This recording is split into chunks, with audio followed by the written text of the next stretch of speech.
Welcome to Ellie Goldsmith's Inspired Flow. We have good news. I've done my consulting for that company I mentioned in the previous podcast, and I help boost their social media team. And we're moving on. So today we're going to discuss the concepts of being able to develop yourself in such a way that you have what's called emotional intelligence. And we mentioned this once before, emotional IQ.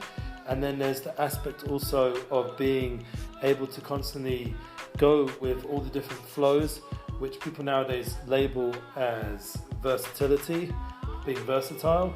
Also having that innovative vibe that basically matches what's going on in the world, but also in a way that's creative and beyond what's going on. You bring in a new fresh outlook, a new fresh vibe. Even though Shlomo Melech, King Solomon, did say there's nothing new under the sun, but we do have to constantly tap into that creative flow that gives us the ability to stretch out into an unlimited energy. Because really, even if there's nothing new under the sun, there is the creative flow that exists, which is beyond, which has a level which takes us out to a new way of thinking, a new way of succeeding. And this is the constant aspect of renewal.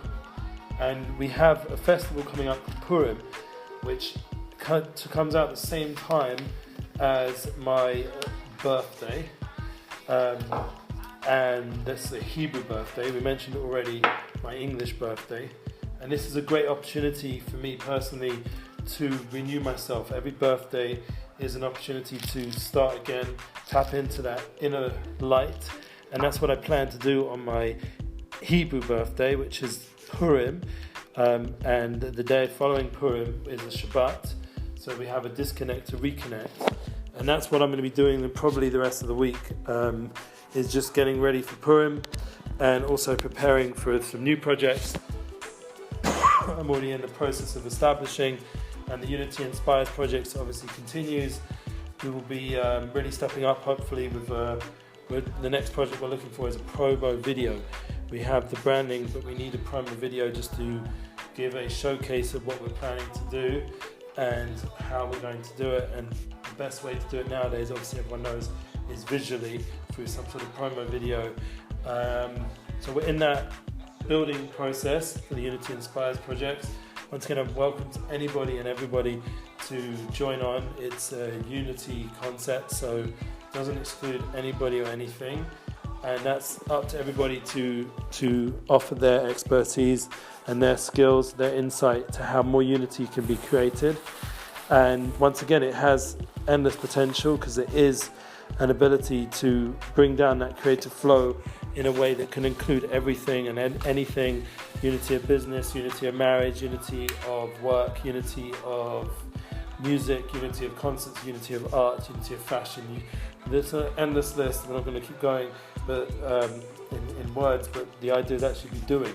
So we're going to be working on it in real ways. And I'd also like to put forth the power of my recent experience with this consulting job I had in the last week or so, and being somewhat of a manager, having the opportunity to overlook a team and stepping into that position. It wasn't going to work out, the manager aspect, but the consulting aspect I think was a big success. I got very good feedback from the people who I consulted with in the team and from the boss himself, and it was an opportunity to just see that I can do that space as a social media manager, and it just will be finding that team that fits what I want to do. My goal, like I said, was to help English-speaking businesses in Israel and professionals and organizations and causes. I will continue to do that in my own way through my social media network and through connecting with good other resonating causes and people, and that's something which can just grow beyond any company. It's something which is a reality in the community that we're in and the communal world that's being created around us. We have an opportunity to allow ourselves to be part of that community, that larger space. So we're just going to end off today's short and pointful flow that life is causing us to flow in different directions, and we have to allow ourselves. Like yesterday I got a message just after I had like the most craziest, busiest day, that my friends come just from the airport, just flew in from Amsterdam, wants to meet with me for dinner, and I was with my kids and I was on my way home, and I managed, thank God to my wife, to make it there in time for the short hour space he had before he had to go to his next thing, to be able to meet with him for dinner in a very nice restaurant.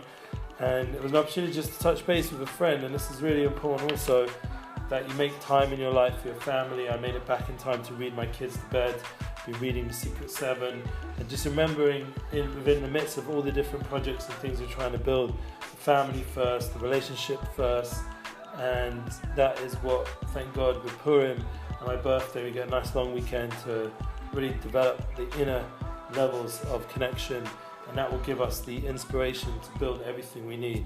And that's why the Unity projects, I believe, will succeed, because it will come from an inner place, and that place is eternal, that place has values that are true, and it will give us the ability to establish that, to make this world a holy dwelling place for success and joy and togetherness, and to move forward in positive ways only, and to work with people and talk about people and develop relationships that are positive and unified. Have a unifying day, a unifying Purim. Happy Purim.